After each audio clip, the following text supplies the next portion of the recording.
ये 13 दोष ऐसे हैं जिसके जीवन में होंगे तो उसको कभी शांति, कभी सुख, कभी ऐश्वर्य ये टिकेगा नहीं और दुर्गति निश्चित हो जाएगी।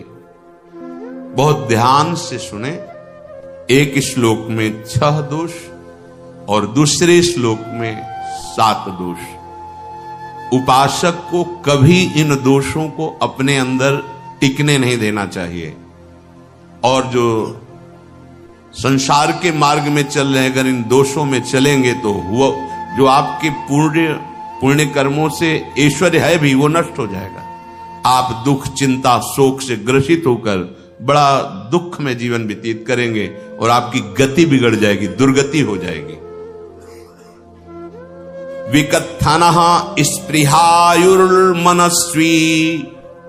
बिभ्रत कोपम चपलो अरक्षणश्च एतान् पापाः षण्णराः पाप धर्मान् प्रकुर्वते नोऽत्र सन्तः सुदुर्गे संभोग संविद विषमोति मानी दत्तानुतापी कृपणो बलीयान् वर्ग प्रशंसी वनिता सुदेष्टा एते परे सप्तनशंस वर्गाः।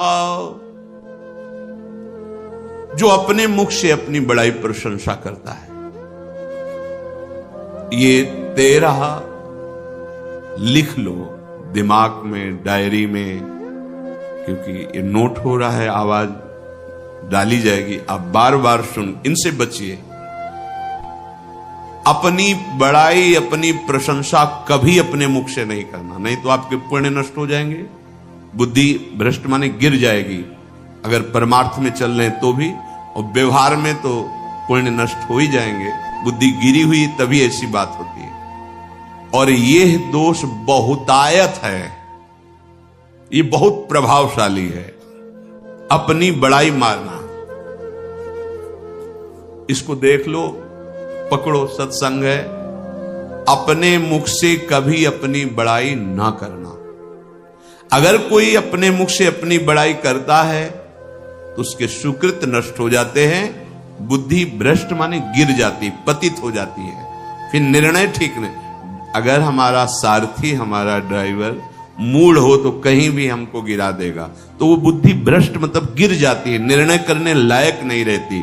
अपनी प्रशंसा अपने मुख से करना। दूसरा, लोलुपता, ये वृत्ति नहीं होनी चाहिए। धर्म से चलेंगे, धर्म के द्वारा जो हमें प्राप्त होगा उसी से हम अपना भरण पोषण करेंगे। आपके बच्चे स्वस्थ होंगे, बुद्धिमान होंगे, परिवार में बहुत सुख और शांति होगी। भले दीपक की तरह जलो, बहुत काल तक रहेगी। लक्ष्मी जी भी आपके घर में बहुत काल, हम ये नहीं कहते कि बहुत नहीं, जितनी है बहुत सुख शांति से चलोगे। अगर लोलुपता करोगे, हिंसा, छल कपट, व्यभिचार, चोरी, ऐसे धन आ जाए, वो आएगा, लेकिन वो हाइलोजन की तरह आएगा, एकदम प्रकाश और फ्यूज, बिल्कुल अंधकार करके जाएगा। देख लेना, तुम्हारे जो सुख के हेतु हैं, तुम्हारा शरीर, तुम्हारे बच्चे, तुम्हारी पत्नी, तुम्हारा परिवार, उसको देख के तुम रात दिन जलोगे बिना आग के।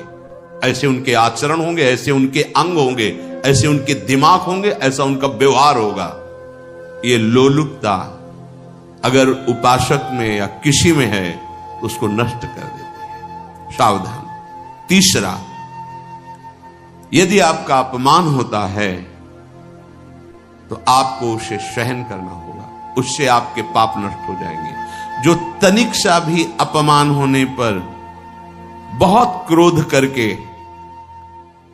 दूसरे का अपकार करने लगता है, ये आपका पतन करा देगा, ये आपको फंसा देगा, हृदय जलेगा, अर्थव्यवस्था नष्ट होगी, पूरा परिवार दुखी होगा।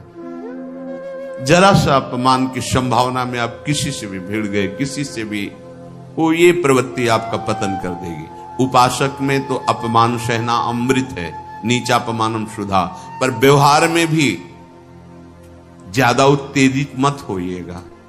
ये तो कुछ मिनट की बात है।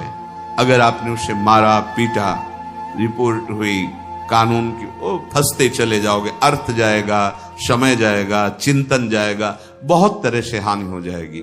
अगर आप सह गए तो आपका सहना उसके लिए आग बन जाएगा। उमा क्षमा साप होते भारी। तुम्हें दंड देने की जरूरत नहीं, उसका एक कर्म ही उसे दंड दे देगा। आप शांत हो जाइए। आप सत्संगी हैं, आप शांत रहिए। चौथा, निरंतर क्रोध और उसका चिंतन। बैठे बैठे बस द्वेषियों का चिंतन ही हो रहा है, अंदर क्रोध का चिंतन और द्वेषियों का चिंतन ही हो रहा है। द्वेष भरी बातें, द्वेष भरे क्रियाएं, उन्हीं का चिंतन करके जलते रहना क्रोध से। उपासक को तो क्रोध करना ही नहीं चाहिए, बहुत शांत। ठीक है, अभ्यास में कभी क्रोध हो सकता है, उसको फिर समन करो, अंदर से प्रायश्चित जैसा कि अब गलती हुई, आगे नहीं करेंगे।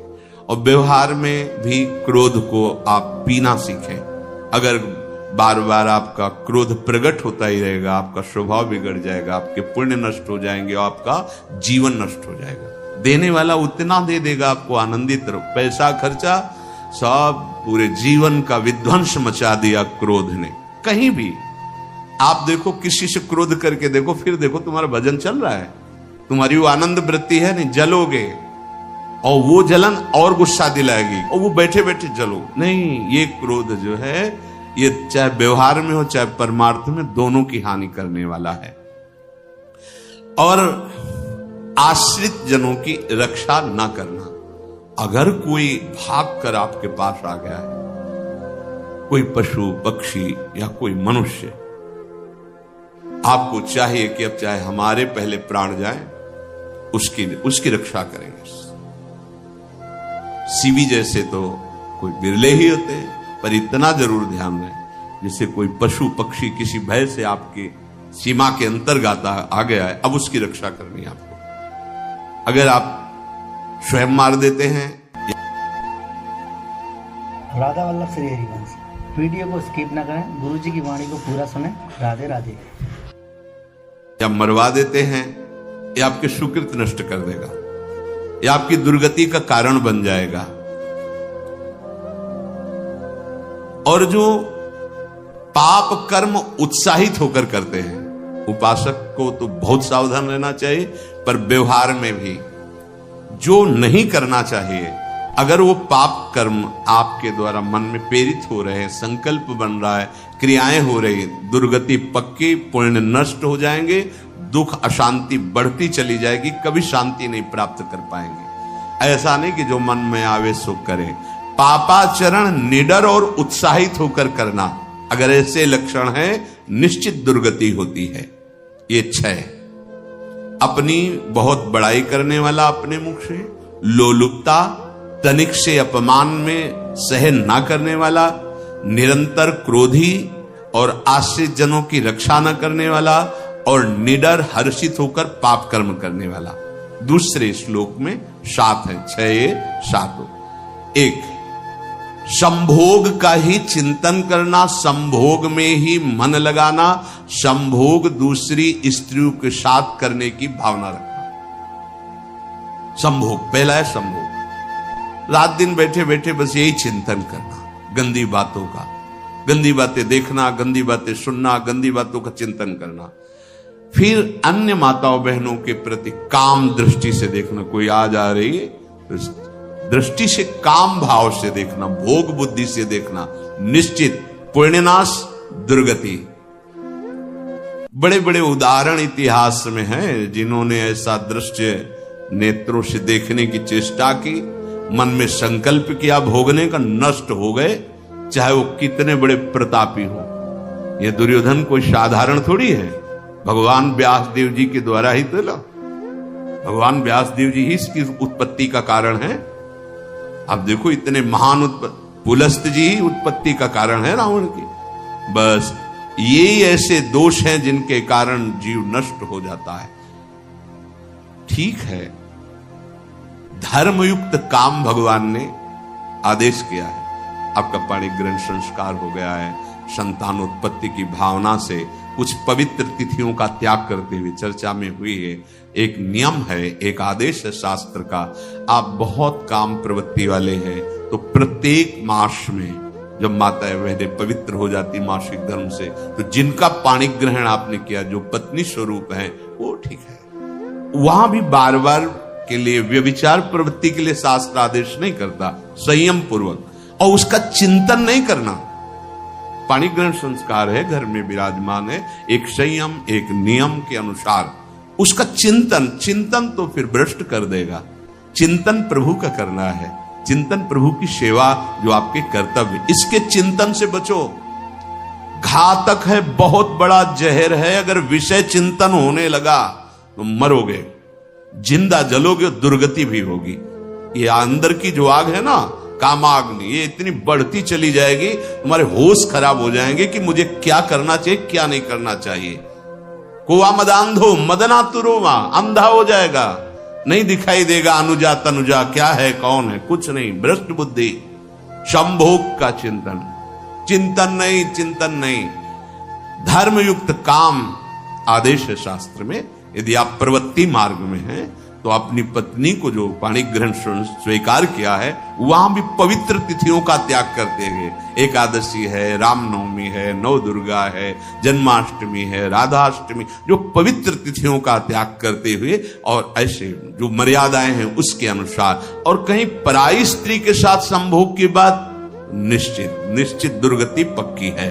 ऐसे ही माताओं के लिए है, स्त्री शरीर के लिए है। यदि वो ऐसी गलत चेष्टा तो पतिवंचक परपति रति करही, रो नरक कल्पसत परही। ये भोग चिंतन से बचने की चेष्टा कीजिए तो क्रिया से अपने आप बच जाएंगे। क्रिया के पहले चिंतन होता है, चिंतन से ही क्रिया का आवेश आता है। चिंतन संभालिए, इसी से भगवत प्राप्ति होती है, चिंतन से, और इसी से दुर्गति भी होती है। अनन्यश्चिन्तयन्तु माम, भगवान चिंतन करे, मेरा करो, कर्तव्य कर्म मेरे को समर्पित करो। अब जब चिंतन संभोग का होगा तो बुद्धि भ्रष्ट हो जाएगी। ये जो राक्षसी प्रवृत्तियां सुनने को मिलती है ना, कि ऐसा हुआ, वो देखा सुना और चिंतन किए, और इतनी राक्षसी वृत्ति आ गई कि बस अब उनमें और राक्षसों में कोई अंतर नहीं रह गया। दूसरा, विषमता रखने वाला, सबके साथ बर्ताव ऐसा कि मैं बहुत श्रेष्ठ हूं और दूसरे सब नहीं, ऐसा व्यवहार नहीं। सब भगवत स्वरूप है, समान व्यवहार। जैसे आपके भोजन है, जो आप पा रहे हो वही सबको दीजिए। बैठने की व्यवस्था, उठने की व्यवस्था, क्रम बाय क्रम, पर उसको भी नीच भाव से मत देखिए। उस कोटि का उसको प्यार दीजिए, दुलार दीजिए, सम्मान दीजिए। इतनी विषमता न फैलाते रहे अपने जीवन में कि आप सबके निंदा के पात्र बन जाए। विषमता नहीं, सबको प्यार। हाँ ठीक है, पुत्र का अलग प्यार है, भाई का अलग प्यार है, पिता का अलग प्यार है, पर हमारा व्यवहार प्रीति युक्त होना चाहिए, विषमता भरा नहीं होना चाहिए। अगर हमारे चित्त में विषमता ही रही तो संसार है, प्रभु नहीं है। जीत विषम संसार कीर्ति जग बिस्तरे। जो विषमता पर विजय प्राप्त कर लेता है वही भगवत प्राप्ति का अधिकारी। ये विषमता बहुत बड़ी हानि है। तीसरी बात, अत्यंत मानी होना। जहां आपके प्राण कमजोर होंगे, पुण्य नष्ट होगा, आयुश्री सब नष्ट होना है, ऐसे आचरण करवाएगा गुरुजनों के साथ, महापुरुषों के साथ। ये बहुत नीच प्रवृत्ति है। अत्यंत मान प्रियता, मुझे सम्मान मिले, उत्तम प्रवृत्ति है। सबको मान देना, स्वयं अमानी रहना। चौथा, दान देने की बात कह के मुकर जाना या दान देकर पश्चाताप करना। दे दिया है, बहुत जल रहे हो, दूसरे से वार्ता कर रहे हो कि पता नहीं क्या यार बुद्धि में हो गया, हमने उसको इतना कहा था, उतना दे दिया, क्यों दे दिया, ऐसा मतलब अंदर चिंतन करना, क्यों दे दिया तो दिया। इसके बाद जो आपका जलन हो रही, पश्चाताप, सुकृत नष्ट हो रहे हैं। दान देकर पश्चाताप करना या दान देने की बात कह के मुकर जाना।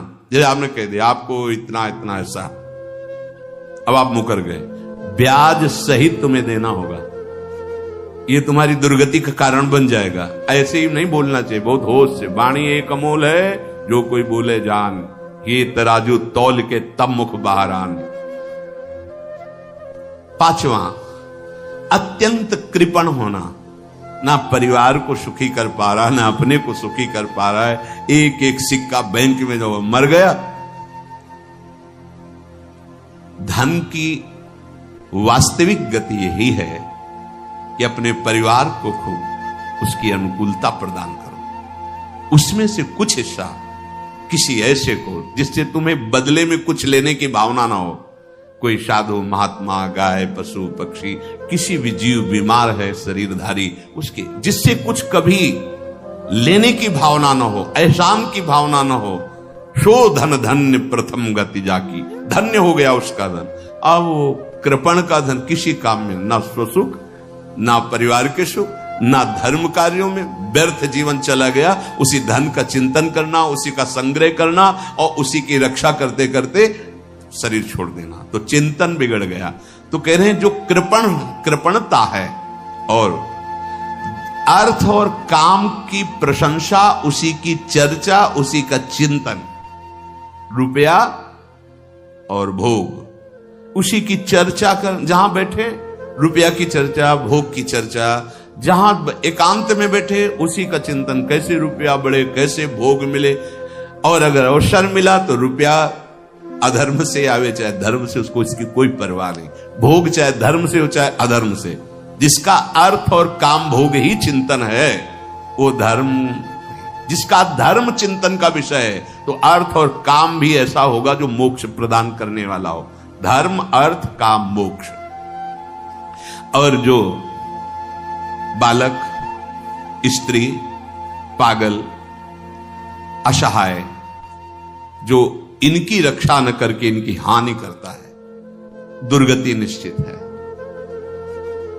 माना आपकी पत्नी है, उसका स्वभाव बिगड़ा हुआ है, क्रोधी है, कटु वचन बोल, लेकिन आपके ही प्रारब्ध के लिए, माना आपका पति ऐसा स्वभाव वाला है, पर आपके ही प्रारब्ध से तो संयोग बना है आकर, अब इसका निर्वाह कर ले जाओ तो पवित्र हो जाओगे दोनों।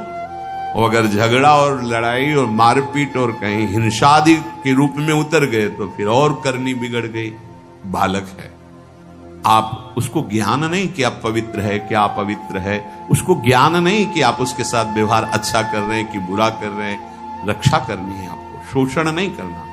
कह रहे हैं स्त्री, बालक और पागल, जिसे विक्षिप्त है, पागल है, आपको रक्षा करनी है। बन जाए तो उसको भोजन, ऐसा नहीं कि ईट मारो, उसको अपमानित करो, उसकी बुद्धि खराब है, प्रारब्धवशात खराब हो गई है। तो शास्त्र आज्ञा करता है स्त्री, बालक, जैसे पागल, विक्षिप्त आदि हैं, असहाय है, असमर्थ है, बूढ़ा है, वो आप सेवा भी करो तो गाली दे सकते हैं, उनकी बुद्धि बिगड़ गई, आपको उनको दंड नहीं देना, मारना नहीं है आपको। मान लो आपके बड़े बूढ़े बुजुर्ग जन हैं, आप सेवा भी कर रहे हो तो आपको कटु वचन बोल सकते हैं, आपकी निंदा कर सकते हैं, लेकिन आपको उनके साथ व्यवहार सद करना है। अगर आपने इन दोषों को स्वीकार किया तो निश्चित आपकी दुर्गति होगी, न इस लोक में आपको शांति मिलेगी न परलोक में। इसलिए इन दोषों को बार बार सुन करके और हृदय में जांचो कि कहीं है तो नहीं, अगर है तो सत्संग, भजन बल, भगवत प्रार्थना के बल से इन दोषों का त्याग कर दो, जीवन मंगलमय हो जाएगा। शेष चर्चा आगे। श्री राधा वल्लभ लाल। राधे राधे। श्री परम पूजनीय प्रेमानंद जी महाराज के सत्संग सुनने के लिए हमारे चैनल को सब्सक्राइब कर लीजिएगा और बेल आइकन के नोटिफिकेशन को ऑन कर लीजिएगा, जिससे महाराज जी की वाणी को आप तक पहुंचाने में हमको सहायता हो।